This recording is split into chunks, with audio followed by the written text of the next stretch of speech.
Hello दोस्तों, welcome to निकनेक take. जैसा कि आप सभी लोग जानते हैं, हम लोग मटेरियल साइंस सब्जेक्ट पढ़ रहे हैं और हमारा सब्जेक्ट जो चल रहा है इसमें सेकंड चैप्टर चल रहा है। इसका नाम है स्टील और इट्स क्लासिफिकेशन। तो दोस्तों, अपने आप में ये बहुत बड़ा लेंथी चैप्टर है वैसा देखा जाए। और इसमें क्या है, इस सब्जेक्ट में आपको ज़्यादा याद करने की ज़्यादा ज़रूरत पड़ती है, यानी समझाने का पार्ट थोड़ा कम रहता है। जो समझाने का पार्ट था वो मैंने आपको समझाया था, फेज डायग्राम बहुत अच्छी तरीके से, आयरन आयरन कार्बन डायग्राम जो किस तरीके से हम लोग बनाते हैं बहुत अच्छी तरीके से मैंने समझाया था।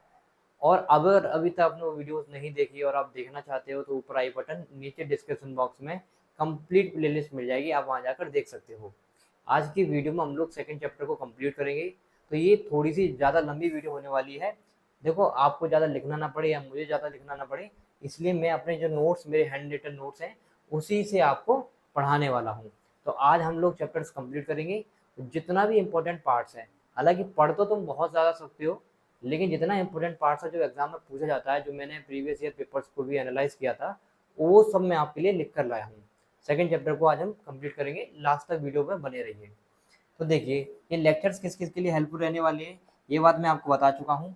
एक बार मैं आपको दोबारा से बता देता हूँ। ये जो आरआरबी जेई की जितने बच्चे प्रैक्टिस कर रहे हैं, या फिर 2024 में आरआरबी जेई के लिए प्रिपेयर हो रहे हैं बच्चे, और उसमें मटेरियल साइंस एक सब्जेक्ट है आपका, उस सब्जेक्ट की हम लोग यहाँ पर फ्री क्लासेस में आपको प्रोवाइड करा रहा हूँ। और इसके मैं आपको एमसीक्यू क्वेश्चंस भी प्रोवाइड कराऊंगा। जितना भी रह जाएगा जो आपको याद नहीं हुआ, वो आप लोग एमसीक्यू क्वेश्चन से कवर कर सकते हो। क्योंकि दोस्तों, इसमें क्या होता है, जैसे ये देखिए, आप देख लीजिए पहले, ये है आपके पास। तो इसमें तो हमें देखो याद करना पड़ेगा भाई, कार्बन की परसेंटेज कितनी रहती है, क्या रेंज रहती है ना। और ये सब याद करने के लिए याद कैसे कर सकते हैं हम लोग, जो मैंने याद किया था वो इस तरीके से याद किया था कि जितना भी कंटेंट है, मैं पहले डेली सुबह उठ के ना, जब भी मैं पढ़ने बैठता था तो पहले रिवाइज कर लिया लिया करता था। इसको रिवाइज कर लिया, और जब मैं एमसीक्यू क्वेश्चंस की प्रैक्टिस करता था तो ऑटोमेटिक मेरे दिमाग में आ जाता था कि हाँ भाई, ये मैंने पढ़ा था, और ऑप्शंस के हिसाब से हम लोग आंसर आसानी से दे देते थे। तो वही काम हमको करना है। डेली आपको बस एक बार देखना है, रीडिंग करनी है, पढ़ते रहना है। जब तक चीज़ें आपके आंखों के सामने आती रहेंगी तो आपको ऑटोमेटिक याद रह जाएगा। और जितने भी क्वेश्चन और रह गए हैं, वो मैं एमसीक्यू क्वेश्चंस में आपको बता दूंगा। चलिए, आज की वीडियो हम लोग स्टार्ट करते हैं। तो सबसे पहले जो मैंने लास्ट वीडियो पढ़ाया था उसमें से ही थोड़ा सा कुछ नोट डाल के मैं आपको बातें बताने वाला हूँ। तो देखिए, नोट डाल के आप लोग लिख सकते हो। सबसे पहली बात कि भाई, अगर हम कास्ट आयरन में एनिलिंग करा रहे हैं, ठीक है, क्या करा रहे हैं, एनिलिंग करा रहे हैं, और उसमें जो टेम्परेचर दे रहे हैं वो 85 850 डिग्री सेल्सियस से 1000 डिग्री सेल्सियस तक हम लोग टेम्परेचर ले रहे हैं। तो ऐसे में जब आपको जो मिलेगा प्रोडक्ट, जो मिलेगा वो मिलेगा ब्लैक हर्ट आयरन। क्या मिलेगा दोस्तों, ब्लैक हर्ट आयरन मिलेगा। और ये कि एग्जाम में डायरेक्ट पूछा जाता है भाई, ब्लैक हर्ट आयरन किस तरीके से मिलता है, जब हम कास्ट आयरन में एनालिसिस कराते हैं और उसका टेम्परेचर रखते हैं 850 डिग्री सेल्सियस से 1000 डिग्री सेल्सियस तक, तब हमको ब्लैक हर्ट आयरन देखने को मिलता है। और ये किस फॉर्म में देखने को मिलता है, ये हमको ग्रेफाइट ग्लोबुलर फॉर्म में देखने को मिलता है। और यहाँ पर आप लोग पूछा जा सकता है कि भाई, इसका इनर्ट जो एटमोसफेयर रहता है वो कैसा रहता है। जो इनर्ट एटमोसफेयर रहता है वो रहता है वैक्यूम। ठीक है, तीन चीजें आपसे डायरेक्ट पूछी जाती हैं भाई, ब्लैक आयरन किस तरीके से बनता है वो मैंने आपको बता दिया, किस फॉर्म में रहता है, ग्रेफाइट एनुलर फॉर्म में रहता है। चलिए, नेक्स्ट हमारे पास जो टॉपिक है वो है चिल्ड कास्ट आयरन। अब इसको समझिए, देखो, चिल्ड कास्ट आयरन में क्या है, सबसे पहली बात, ये क्या करता है, quick cooling of surface of grey cast iron. ठीक है, ग्रे कास्ट आयरन की क्या करता है, क्विक कूलिंग कर देता है उसकी सरफेस की। इससे आप लोगों को चिल्ड कास्ट आयरन आपको देखने को मिलता है स्टेपिंग डाइस में, और क्रशिंग रोल्स जो होते हैं उसमें आपको देखने को मिल जाता है। रेलवेज के जो व्हील्स वगैरह मिलते हैं उसमें आपको देखने को मिलेगा, उससे मतलब उसी से ये सब बनते हैं। कैम एंड फेलोवर में आपको देखने को मिलेगा। इसमें आपको याद क्या रखना है दोस्तों, आपको याद रखना है भाई, इसमें कार्बन की परसेंटेज कितनी रहती है, ये 2.14 से 2.8 तक रहती है। और इसी को हम लोग क्या बोलते हैं, ब्लैक कलर कास्ट आयरन। ये एग्जाम में डायरेक्ट पूछा जाएगा भाई, ब्लैक कलर कास्ट आयरन की कार्बन की परसेंटेज कितनी रहती है, वो आप लोग बता दोगे। इसी तरीके से दोस्तों, व्हाइट कलर कास्ट आयरन किस तरीके से बनता है, जब कार्बन की परसेंटेज ग्रेटर देन 2.8 हो जाती है तब उसको हम लोग क्या बोलते हैं, व्हाइट कलर कास्ट आयरन। यहाँ पर आप लोग देख सकते हो। चलिए, अब हम नेक्स्ट आगे बढ़ते हैं। देखिए, अब हमारे पास है प्लेन स्टील। देखो, डेजिग्नेशन के बारे में हम लोग बात करेंगे भाई। सबसे पहले प्लेन स्टील, अब प्लेन स्टील में आपको देखो एग्जाम में ये देखने को मिलेगा कि मान लो हमारे पास दे रखा होगा हमें C14 दे रखा है। अब इसको हम लोग रिप्रेजेंट किस तरीके से करेंगे, तो इसका रिप्रेजेंटेशन क्या है दोस्तों, 0.14% ऑफ कार्बन। इसका मतलब क्या है, 0.14% ऑफ कार्बन है C14 में। इसी तरीके से आपको दे रखा होगा दोस्तों 14C4, इसका मतलब पूछ लिया जाएगा ये क्या है, तो आप लोग बता सकते हो 0 पॉइंट, देखो इसको क्या लिख सकते हो 14/100, ऐसे देखो 4/10 लिख सकते हो। ठीक है, तो इससे आप लोग डायरेक्ट जो आंसर दोगे वो क्या आंसर दोगे, 4/10 नहीं 4/100 ना। तो देखो 0.14% कार्बन और 0.4% ऑफ मैग्नीज Mn। तो ये आपके इस तरीके से दे रखा होगा और आप लोग इस तरीके से आपसे एग्जाम में पूछा जाएगा, या फिर ऐसे दे रखा होगा इस तरीके से आपसे एग्जाम में पूछा जाएगा। चलो नेक्स्ट हम लोग बढ़ते हैं। नेक्स्ट हमारे पास है एलॉय स्टील। अब एलॉय स्टील में भी देख लीजिए दोस्तों, आपको दे रखा होगा 15Cr65, इसको आपको लिखना पड़ेगा। तो वही चीज़ है, आप कैसे लिख सकते हो 15/100, और इसको कैसे लिख सकते हो 65/100। लेकिन ये आपको क्रोमियम का देखने को मिलता है और ये आपका क्या होता है, कार्बन का होता है। तो वही चीज़ लिखिए, देखो 0.15% ऑफ कार्बन और 0.65% ऑफ क्या, क्रोमियम। आप अपने आप लिख सकते हो ये बातें। इसी तरीके से एक और एग्जांपल आप लोग देखिए, ये आपको देखने को मिलता है 20Cr18Ni2, ये भी आपको देखने को मिलता है। अब इसमें भी आप लोग देख सकते हो 20/100 हमने लिख दिया, फिर 0.2% कार्बन हो जाएगा, देखो है 0 से 0 कट जाता है और आपका 0.2 इस तरीके से आता है। इसी तरीके से आप लोग देख सकते हो 18%, इसमें देखो फिक्स रहता है, क्रोमियम 18% रहता है और 2% क्या रहता है, Ni रहता है, निकेल। तो ये आपके लिए इम्पोर्टेंट है, ये आपको पूछा जाएगा भाई 20Cr18Ni2, इसका क्या मतलब है, कि भाई 0.2% हमारा इसमें कार्बन है और 18% हमारा क्रोमियम रहता है और 2% क्या रहता है, निकल रहता है। ये फिक्स रहता है दोस्तों। अब नोट डाल के एक और बात आप लोग लिख सकते हो, जब भी आपसे कास्ट आयरन के बारे में पूछा जाए तो यहाँ पर देखो Fg दे रखा होगा, इसका मतलब क्या होगा, ग्रे कास्ट आयरन के बारे में बात हो रही है। ऐसे दोस्तों Sg दे रखा होगा, इसका मतलब क्या होगा, सेफ्रॉइड कास्ट आयरन के बारे में आपकी बात हो रही है। अब यहाँ पे पूछ लिया जाएगा, देखो कभी कभी आपको देखने को मिलेगा भाई Fg300 है ना, या फिर देखो क्या Fg200 और आपका Sg300। तो ये आपको जो दिखाई दे रहा है ना, ये चीज़ 200 300, ये क्या है, इसकी अल्टीमेट स्ट्रेंथ, यानी यूनिवर्सल बोलते हैं अल्टीमेट टेंसाइल स्ट्रेंथ कितनी होती है, वो होती है दोस्तों, ये क्या होती है, अल्टीमेट टेंसाइल स्ट्रेंथ। चलिए नेक्स्ट हम लोग बात करते हैं। नेक्स्ट हमारी बात है नॉन फेरस एलॉय। अब नॉन फेरस एलॉय को दोस्तों समझिए, सबसे पहला है इसमें Cu यानी कॉपर के एलॉयस। ये किस तरीके से आपको देखने को मिलेंगे, देखो यहाँ पर आपको एक रिएक्शन में बताता हूँ आपको, ट्वाइस Cu प्लस O2 है ना, ट्वाइस Cu प्लस O2, तो यहाँ से क्या मिलेगा आपको, ट्वाइस CuO। ये क्या है आपको, एंटी करोजन लेयर, ये क्या है आपकी एंटी करोजन लेयर। इसमें आपको क्या देखने को मिलेगा, जो पीवी होती है दोस्तों वो 1 से 3% देखने को मिलती है, और Sn जो होती है वो कितना देखने को मिलती है। ये काम क्या करती है दोस्तों, एनहांस Cu हार्डनेस। ये आपका Sn क्या काम करती है, एनहांस करती है Cu hardness and corrosion resistance against sea water, simple. और Pb क्या करती है दोस्तों, ये Cu की मशीनेबिलिटी को बढ़ाती है। ये एग्जाम में पूछा जाएगा, वही Pb क्या कर रही है, इंक्रीज कर रही है Cu की मशीनेबिलिटी, और Sn क्या कर रही है, ये हार्डनेस को बढ़ा रही है।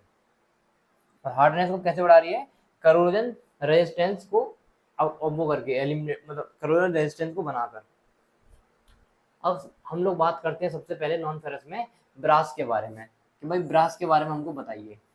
देखो ब्रास आपको कैसे देखने को मिलेगा, येलो कलर में देखने को मिलेगा, ठीक है, पहली बात। अब इसमें दोस्तों जो वैल्यू रहती है कॉपर की और Zn की कितनी रहती है, 50% से 90% तक रहती है, ये वेरिएबल रहती है दोस्तों। इसी तरीके से अगर मैं Zn की बात करूँ, ये 10% से 50% तक रहती है, ठीक है दोस्तों। लेकिन मोस्ट कॉमन जो एग्जाम्पल हमें को देखना पड़ता है या फिर हमको देखने को मिलता है, वो देखने को मिलता है ये जो यूज भी होता है दोस्तों, Cu 60%, और Zn कितना 40%। लेकिन रेंज ये रहती है आपकी, और ये आपको मोस्ट कॉमन देखने को मिलता है। और इसी को हम लोग क्या बोलते हैं, MUNTZ, मर्ज मेटल। ये इंपॉर्टेंट है दोस्तों, ये एग्जाम में पूछा जाएगा वो मर्ज मेटल क्या है। इसमें सीयू की परसेंट 60% है और Zn की कंपोजिशन कितनी रहती है 40%। और इसमें आपको ये देखने को कहाँ मिलता है ब्रास वगैरह, ये आपको ऑर्नामेंट्स में, पाइप फिटिंग्स में, स्क्रूज में, वायर्स में, स्टैचू में, पॉट्स में, यहाँ पर आपको देखने को मिलता है। अब हम नेक्स्ट बात करते हैं, हमारे पास क्या है, एंड मायरेटली ब्रास। ठीक है, एंड मायरेटली ब्रास। अब इसमें क्या है दोस्तों, ये वाटर बेस्ड एप्लीकेशंस होती हैं। इसमें भी आपको CU, Zn और Sn देखने को मिलता है।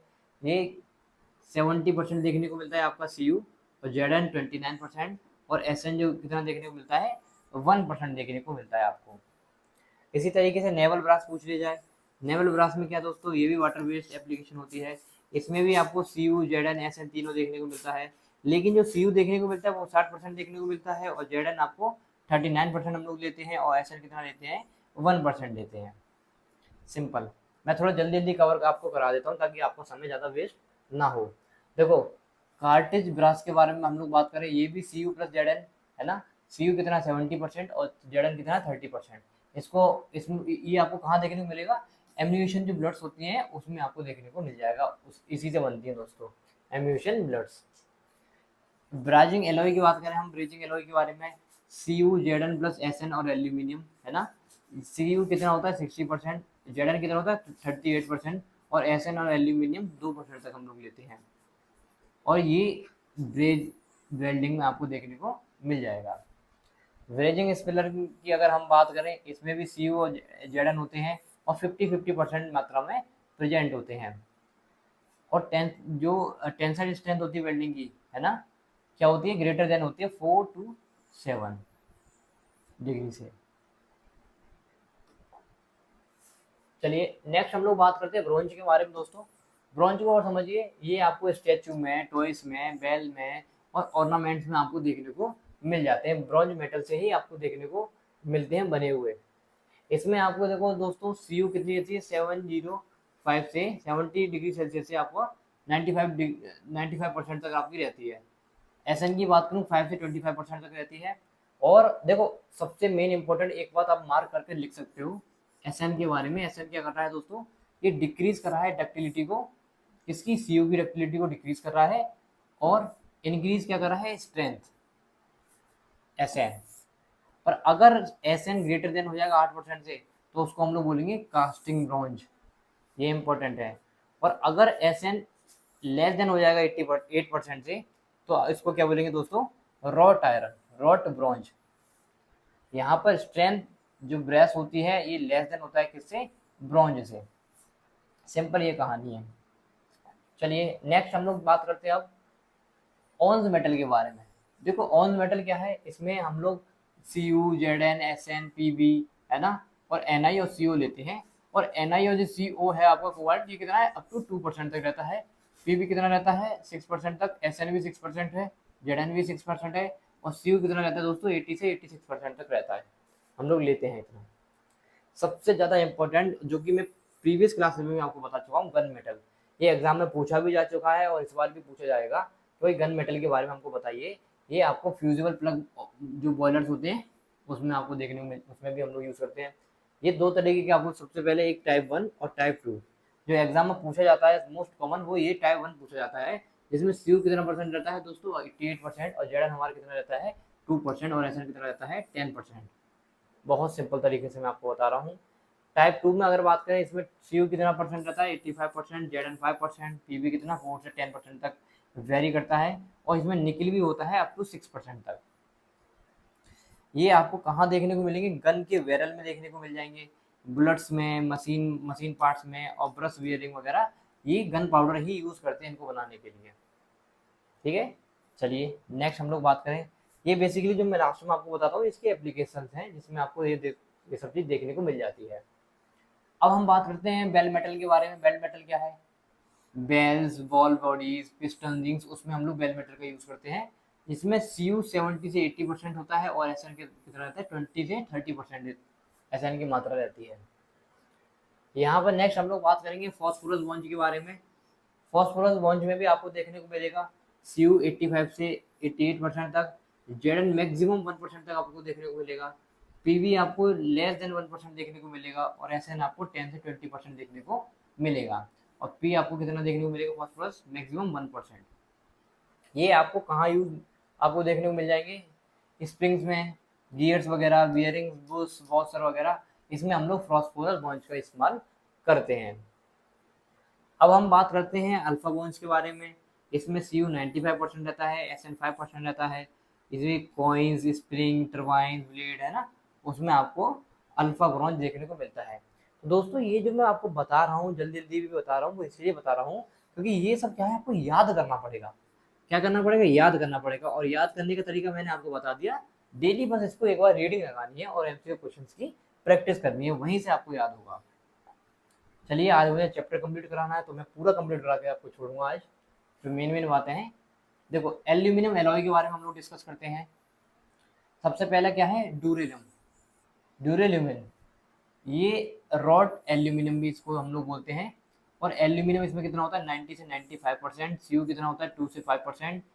मैग्नीशियम, मैग्नीशियम है ना, SiFe आयरन, आपको कितना लेते हैं हम लोग, 2% तक रहते हैं। ये आपको ऑटोमोबाइल सेक्टर में, एयरक्राफ्ट में, ट्रेन की कोच में, और किचन के जितने वियर्स होते हैं उसमें आपको देखने को मिलता है। एल्यूमिनियम एलॉय की ही बनती है दोस्तों। नेक्स्ट हम लोग बात करेंगे गामा एलॉय के बारे में या वेनेडियम एलॉय के बारे में। देखो यहाँ पर कितना रहता है दोस्तों, high resistance against heat. Aluminium 85% ले रहे हैं हम लोग, CU 3 से 6% ले रहे हैं, निकल हम लोग 1 से 4% ले रहे हैं, और MnFe SI कितना ले रहे हैं, 1 से 2% ले रहे हैं, और Mg कितना ले रहे हैं हम लोग, अप टू 4% तक। नेक्स्ट हम लोग बात करें Ni एलॉय के बारे में। निकल के जो एलॉय होते हैं इनको हम लोग सुपर एलॉय भी बोलते हैं, और ये CU Ni एलॉय भी बोला जाता है। इसमें क्या होता है दोस्तों, करोजन रेजिस्टिव लेयर बनती है Ni एलॉय में। नेक्स्ट हम लोग बात करेंगे कप्रोमिकल, है ना। देखो इसमें भी आप लोग देख सकते हो Zn की मात्रा 0% रहती है, डायरेक्ट आपसे पूछ लिया जाएगा। CU 70 से 75% रहता है, Ni अप टू 25% रहता है, Fi 1% रहता है। मैग्नीशियम आपको देखने को मिलेगा 0.5%। और ये कोइंस हो गए आपके ना, कोइंस वगैरह, बोट्स के पार्ट जितने भी होते हैं, हीट एक्सचेंजर में और टेबल्स वगैरह में आपको ये वाला देखने को मिलता है एलॉय। नेक्स्ट हमारे पास क्या है, देखिए मोनल मेटल। अब मोनल मेटल को भी समझिए, ये क्या है, हाई स्ट्रेंथ और टफ के लिए हम लोग मोनल मेटल का इस्तेमाल कर रहे हैं। यहाँ पर आपको देखो CU 20 से 29% तक रहता है, Ni आपको 60 से 70% तक देखने को मिल जाएगा, और Fe और Mn की मात्रा 5% आपको देखने को मिलती है। मेरिन की जो एप्लीकेशंस हैं केमिकल प्लांट में, आई ग्लासेस फ्रेम में, हम लोग इसका मोनल मेटल का इस्तेमाल करते हैं। यानी कि जब ये कंस्ट्रक्ट करते हैं ना, आई ग्लास, मान लो आई ग्लास के जो फ्रेम वगैरह हम लोग बना रहे हैं तो मोनल मेटल से बनाते हैं।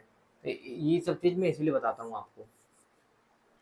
के मोनल क्या होता है दोस्तों, देखिए Ni जिसमें 66% होती है, CU आपका 29% होता है, एल्यूमिनियम आपको 3 से 5% देखने को मिलता है, और Fe और मैग्नीशियम कितना परसेंट देखने को मिलता है, 1 से 3% तक आपको देखने को मिलता है। नेक्स्ट देखिए, नेक्स्ट हमारे पास है जर्मन सिल्वर के बारे में। देखो जर्मन सिल्वर क्या है, जिसमें Ag आपको 0% है, CU आपका 50 से 60% है, Ni आपकी 20% है, Zn आपका कितना है, 20 से 30% है, और ये आपके क्रॉकरी में, ज्वेलरीज में और कॉइन्स में आपको देखने को मिलता है। दोस्तों क्रॉकरी का मतलब क्या है, कटलरी, जो बर्तन, कांटे, छुरी वगैरह बनती है ना, वो होता है दोस्तों। ये सब किस मेटल का बनता है, जर्मन सिल्वर मेटल का बनता है। इसी तरीके से हम लोग अगर इनवर के बारे में पढ़ें तो ये क्या रहता है दोस्तों, लो थर्मल एक्सपेंशन कोफिशिएंट, ठीक है, जिसमें Ni आपको 30 से 36%, Fe आपकी 64 से 70% तक, और जितने भी मेजरिंग इंस्ट्रूमेंट होते हैं दोस्तों बहुत प्रिसीजन वाले, वो हम लोग किधर इनवर्ट से बनाते हैं, ठीक है। तो ये सब आपको याद करना है दोस्तों, और इसी तरीके से याद होंगे, आपको इसी तरीके से याद करना पड़ेगा। नेक्स्ट हम लोग बात करें निक्रोम के बारे में। देखो हीटर, कॉइल्स, इलेक्ट्रोपेटिंग, है ना, इसमें आपको Ni 80% तक, क्रोमियम कितना देखने को मिलता है, 20%, मैग्नीशियम इसी तरीके से 0 से 2.5% तक आपको देखने को मिलता है। अगर मैं इन कॉनल के बारे में बात करूं तो प्रोपेलर ब्लेड और केबल्स, है ना, सीज की जो केबल्स वगैरह बनती हैं उसमें आपको इन कॉलम्स से ही बनती है वो केबल्स वगैरह जो है, जिसमें आपको 58 से 80% निकल देखने को मिलेगा, क्रोमियम आपको 10 से 30% देखने को मिलेगा, MO है ना मोलिबेंडम कितना देखने को मिलेगा आपको, अप टू 10%, Fe आपको अप टू 5% देखने को मिलेगा, और Nv और Cu ये भी आपको 0% तक देखने को मिल जाते हैं। नेक्स्ट हम लोग बात करेंगे निमोनिक एलॉय के बारे में। निमोनिक एलॉय क्या होता है दोस्तों, क्रीप रेजिस्टेंस मटेरियल को, ठीक है, निमोनिक एलॉय क्या है, क्रीप रेजिस्टेंस मटेरियल है। अब इसके अंदर दोस्तों Ni आपको 69 से 69% रहती है, क्रोमियम आपको 18 से 20% तक रहता है। Fe की अगर हम बात करें तो 2% से कम आपको Fe देखने को मिलती है। कोबाल्ट की अगर बात करें तो लेस देन 3% रहता है। टाइटेनियम और एल्यूमिनियम की बात करें ये भी लेस देन 2% रहता है। और इसमें मैं गैस फ्यूजन ब्लेड्स में भी हम लोग इसका इस्तेमाल करते हैं निमोनिक एलॉय का। इसी तरीके से एक है हस्ट एलॉय। हस्ट एलॉय में क्या होता है दोस्तों, ये भी एक तरीके की स्टील ही होती है, Fe और जिसमें कार्बन और Fe आयरन और कार्बन देखने को मिलता है आपको। निकिल आपको 45%, क्रोमियम हम लोग 22% लेते हैं, इसमें कोबाल्ट हम लोग 1.5% लेते हैं। इसी तरीके से टंगस्टन हम लोग कितना लेते हैं 0.5%, मोलिबेंडम कितना लेते हैं 9% लेते हैं, और कार्बन हम लोग कितना लेते हैं 0.15%, और Fe जो बच गया वो हम लोग Fe लेते हैं। ठीक है, इसी तरीके से दोस्तों याद कर लें, इसलिए थोड़ा जल्दी आपको बता रहा हूँ, बने रहिए, आप लोग स्क्रीनशॉट ले सकते हो, और नोट्स आपको प्रॉपर बनाने हैं। इसकी PDF भी हालांकि मैं आपको प्रोवाइड करा दूंगा। अब हम बात करते हैं बेबिट मटेरियल के बारे में। देखो बेबिट मटेरियल आपके लिए इंपॉर्टेंट है, इसको समझिए। एंटी फ्रिक्शन एलॉयज, ठीक है, white metal, bearing metal, tin alloy वगैरह सब बेबिट मटेरियल से ही बनती है। बियरिंग लिनिंग है ना, लिनिंग बुश क्या है दोस्तों, ये इस तरीके से हमारा बियरिंग होता है ये। अब इसके अंदर जो आपको देखने को मिलेगा ये चीज़ आपको बताया जा रहा है, इसको हम लोग क्या बोलते हैं, लिनिंग बोल रहे हैं दोस्तों। और ऊपर आपका क्या है, ब्रश है, ठीक है, बुश होता है ना। इसमें आपको पीबी कितने देखने को मिलेगा 80%, और बीआई कितना देखने को मिलेगा 20%। जब 80% है इसको बोलेंगे हम सॉलिड लुब्रिकेंट, और ये भी क्या हमारा सॉलिड लुब्रिकेंट है। यहाँ पर हम लोग अगर बात करें बुश के बारे में, है ना, बुश जो होता है आपका दोस्तों, बुश पीवी बेस्ड बुश जो होता है, रेल के एक्सल में आपको देखने को मिलेगा, रेल बियरिंग में आपको देखने को मिलेगा, जिसमें आपकी जो पीबी होती है दोस्तों 50 से 80% तक रहती है, एस बी आपकी 10 से 50% तक रहती है, एस एन हमारी 5 से 60% तक रहती है, सी यू अप टू हम लोग 1.5% तक लेते हैं। चलिए नेक्स्ट हम लोग बात करते हैं एस एन वेस्ट के बारे में। जो बुश होते हैं वो एस एन वेस्ट में कितना है, 60 से 90% तक हम लोग लेते हैं, एस बी हम 3 to 11% तक लेते हैं, पी भी हम लोग 4% तक लेते हैं, और सी यू हमारा 1.5 से 3.5% हम लोग लेते हैं। इसी को हम लोग क्या बोलते हैं, वाइट मेटल बोलते हैं। और ये बुश बियरिंग में तो आपको पता ही है, बुश बियरिंग के केस में हम लोग ले रहे हैं एस एन, उसमें यूज़ करते हैं हम लोग। इसमें इंपॉर्टेंट बात आप लोग लिख सकते हो नोट डाल के, फ्यूजिबल मटेरियल कौन से होते हैं। देखो पीबी और एसएन सोल्डर जो होते हैं सॉफ्ट सोल्डर होते हैं हमारे, और टू गेन एल्यूमिनियम और मैग्नीशियम, एसएन हम लोग 66% लेते हैं, और पीबी हम लोग 3% 34% लेते हैं, और ये टिनमेंट सोल्डर्स बोलते हैं इनको हम लोग। नेक्स्ट हम लोग बात करें फ्यूजिबल प्लग बॉयलर के लिए, SN 25%, PB 25%, BI 50%। Hard solder होते हैं वो सॉफ्ट वाले थे, है ना, ठीक है, हार्ड सोल्डर है फॉर बियरिंग के लिए। सी यू और जेडन हम लोग लेते हैं, सी यू जेडन एसएन स्प्लेटर बोलते हैं इसको, और ये भी सी यू जेडन इसको बोलते हैं हम स्प्लेटर। जब हम ज्वाइन कर रहे हैं एन आई और T I F E C U को, तब हम लोग स्प्लेटर का इस्तेमाल करते हैं, और ये लेते हैं स्प्लेटर की रेंज, ठीक है। चलिए जब हमें ज्वाइन करना हो तब हम लोग स्प्लिटर का इस्तेमाल करते हैं। अब हम नेक्स्ट हमारे पास जो है वो है मैंगनीज।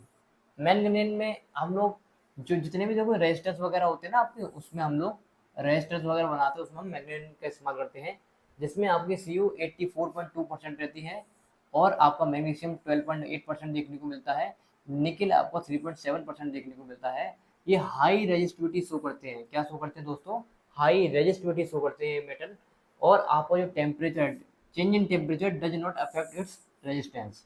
अगर टेम्परेचर का चेंज भी हो रहा है ना, वो रेजिस्टेंस से कोई फर्क नहीं पड़ता दोस्तों उस पर। कॉन्स्टेंट के बारे में अगर हम बात करें तो ये क्या करते हैं, जब हम थर्मोकपल बनाते हैं ना, उसमें हम लोग कॉन्स्टेंट का इस्तेमाल करते हैं, जिसमें आपकी 55% की रहती है सी यू, और अप टू 45% का देखने को मिलता है आपको एन आई। ऐसे ही देखो हिंडलिन, इसके बारे में आपको पूछ लिया जाएगा।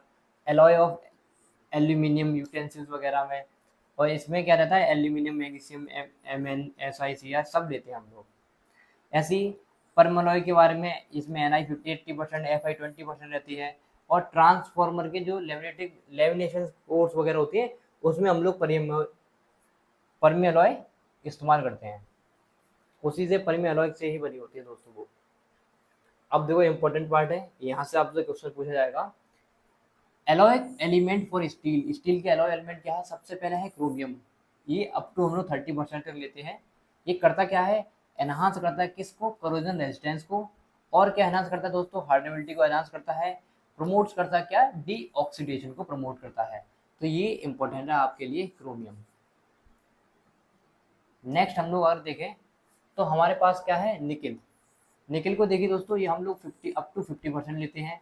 ये क्या करता है, एनहांस करता है स्ट्रेंथ और हार्डनेस को without decreasing ductility, ductility decrease किए बिना हार्डनेस को दोस्तों बढ़ाता है ये। और क्या करता है, एनहांस करता है करोजन रेजिस्टेंस को। मैग्नीशियम की अगर मैं बात करूँ तो 0.4 से 2% तक मैग्नीशियम रहता है इसमें। ये इंक्रीज क्या करता है, आपकी स्ट्रेंथ इंक्रीज करता है, हार्डनेस को इंक्रीज करता है, और बेंडेबिलिटी को इंक्रीज करता है दोस्तों। इसी तरीके से मोलिबेटरम क्या करता है दोस्तों, ये भी एनहांस करता है स्ट्रेंथ, हार्डनेस, टफनेस और क्रीप रेजिस्टेंस। एनहांस करेगा स्ट्रेंथ एट एलिवेटेड टेम्परेचर पे भी, एलिवेटेड टेम्परेचर पे ही दोस्तों ये एनहांस करेगा क्या, स्ट्रेंथ इसकी। नेक्स्ट हमारे पास है टंगस्टन। टंगस्टन क्या करता है, 0.4 से 22% तक लेता है। ये भी क्या करता है, एनहांस करता है क्या, स्ट्रेंथ को, और कब तक, एलिवेटेड टेम्परेचर तक, जिसको हम लोग रेड हार्डनेस और हॉट स्ट्रेंथ भी बोलते हैं। Enhance wear resistance, wear resistance को भी एनहांस करता है। और हम लोग अगर बात करें, है ना, वी, है ना, क्या बोलते हैं इसको, वी की अगर आप देख जाओगे, वी फॉर क्या होता है दोस्तों, देखो मैं आपको ये लिख के भी लाया था, शायद मैंने प्रीवियस वीडियो में आपके लिए थोड़ा सा गलत बता दिया था, है ना, तो उसको आप लोग करेक्ट करेंगे। ये जो वी होता है, वेनेडियम होता है दोस्तों।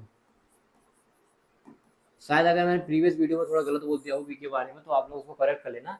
वी फॉर होता है वेनेडियम। लेस देन 1% लेते हैं हम लोग स्टील में, और अप टू 4% लेते हैं हम हाई स्ट्रेंथ स्टील में, है ना। रिफाइंड ग्रेन स्ट्रक्चर होते हैं दोस्तों इसके, एनहांस करता है शॉक रेजिस्टेंस। क्या एनहांस करता है, शॉक रेजिस्टेंस एनहांस करता है। जब मैं प्रीवियस वीडियो देख रहा था अपनी खुद की चेक करने के लिए, मैंने क्या गलती की है, तो उसमें ये वेनेडियम, मैंने कुछ और बोला था वेनेडियम के बारे में, तो आप लोग वी से क्या समझ जाओ, वेनेडियम है, ठीक है। और जो आपको नहीं आता प्लीज़ मुझे कमेंट किया करिए, मैं आपको वो बता दिया करूँगा। ऐसे बी, ये क्या करता है दोस्तों, एनहांस करता है किसकी, कटिंग एबिलिटी को, हाई HHS टूल की, ठीक है। ऐसे SI क्या करता है दोस्तों, डी ऑक्सीडाइजर होता है, ये एनहांस करता है क्या, मैग्नेटिक, एनहांस करता है परमिएबिलिटी को, किसकी, मैग्नेटिक, मैग्नेटिक परमिएबिलिटी को एनहांस करता है, एनहांस मैग्नेटिक परमिएबिलिटी। ये इसमें आपको SI और P और Pb ये सब देखने को मिलता है। सल्फर, फॉस्फोरस, है ना, लेड, ये सब आपको देखने को मिलेगा इसमें। CO के बारे में बात करें, CO क्या काम कर रहा है दोस्तों, एनहांस कर रहा है डक्टिलिटी को, कंडक्टिविटी को और करोजन रेजिस्टेंस को। ऐसे कार्बन की अगर मैं बात करूं, ये एनहांस क्या करता है, हार्डनेस को एनहांस करता है, स्ट्रेंथ को एनहांस करता है, ब्रिटलनेस को एनहांस करता है दोस्तों, और रिड्यूस क्या करता है, डक्टिलिटी को रिड्यूस करता है। इसी तरीके से अगर मैं एल्यूमिनियम की बात करूं, ये डी ऑक्सीडाइजर होता है दोस्तों। कोबाल्ट हम लोग क्यों यूज़ करते हैं, ये एनहांस करता है मैग्नेटिक प्रॉपर्टी को, cutting ability of HSS tool, है ना, हाई स्टेनलेस स्टील टूल बोलते हैं HSS टूल को दोस्तों। ऐसे ही दोस्तों देखो ऑस्टेंटिक, ये नोट डाल के लिखिए आप, स्टेबलाइजर और फेरेटिक स्टेबलाइजर, जिसमें हम लोग ऑस्टेंटिक स्टेबलाइजर में हम लोग NiMnC COCuN इसका इस्तेमाल करते हैं, और इसमें हम लोग CrMoSiAl और वेनेडियम इसका इस्तेमाल करते हैं। तो ये इंपॉर्टेंट है, आप लोग नोट करके लिखिए, ऑस्टेंटिक स्टेबलाइजर और फेरेटिक स्टेबलाइजर। डायरेक्ट एग्जाम में क्वेश्चन पूछा गया था इससे। चलिए नेक्स्ट हम लोग बात करते हैं alloy content for cast iron. Cast iron के बारे में एलॉय कंटेंट देखते हैं हम लोग। एक तो आपका Ni है, Cr है और SiMg, ये तीन ही है कास्ट आयरन में एलॉय कंटेंट। Ni क्या कर रहा है दोस्तों, एंटी करोजन है, जो एनहांस करता है स्ट्रेंथ को, और रिफाइंड ग्रेन स्ट्रक्चर होता है इसके। इसी तरीके से क्रोमियम क्या है, ये भी एंटी करोजन है, ये भी एनहांस करता है स्ट्रेंथ को। और रिफाइन क्या होते हैं इसके, ग्रेन स्ट्रक्चर होते हैं, लेकिन ये हार्डनेस को भी बढ़ाता है और हीट रेजिस्टेंस होता है दोस्तों। SiMG क्या प्रमोट करता है, ये ग्रेफिटाइजेशन प्रमोट करता है, जो मैंने प्रीवियस वीडियो में आपको बताया था ग्रेफिटाइजेशन क्या होता है। और ये इम्प्रूव भी करता है क्या, मैग्नीशियम क्या इम्प्रूव करता है दोस्तों, सॉफ्टनेस इन कास्ट आयरन। ठीक है, तो आज की वीडियो में दोस्तों हम लोग इतना ही रखते हैं। तो अगर ये वीडियो आपको पसंद आई है, हेल्पफुल लगी है, तो अपने दोस्तों के साथ शेयर जरूर करें और इस वीडियो को लाइक भी करें। दोस्तों आज के चैप्टर में हमने ये पूरा कंप्लीट कर लिया, जो हमारा सेकंड चैप्टर था वो पूरा कंप्लीट हो चुका है। अब हम नेक्स्ट अपना जो इम्पोर्टेंट चैप्टर है हीट ट्रीटमेंट, उसको स्टार्ट करेंगे, और इसके बेस में मैं आपको सारे न्यूमेरिकल्स भी या फिर जो आपके MCQ क्वेश्चन है वो सभी कराऊंगा। तो मिलते हैं नेक्स्ट वीडियो में, तब तक के लिए बाय, थैंक यू।